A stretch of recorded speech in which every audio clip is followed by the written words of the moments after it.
बढ़ल तापमानवा बोल आरे कैसे अब घटे पेड़वा लागी नाही खाली जब यही रे कटी बोल कैसे घटी खाली जब यही रे कटी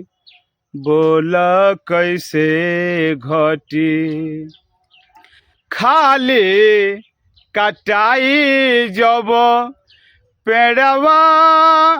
न लागी देशवा से रोग सब कवने न भागी कवने न भागी खाली कटाई जब पेड़वा न लागी देशवा से रोग सब कवने न भागी कवने न भागी बूझत नइखे केहू तनिको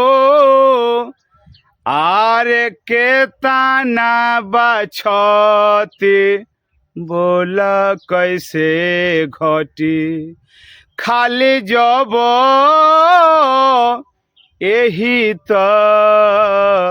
रे कटी बोल कैसे घटी खाली जब यही रे कटी बोल कैसे घटी।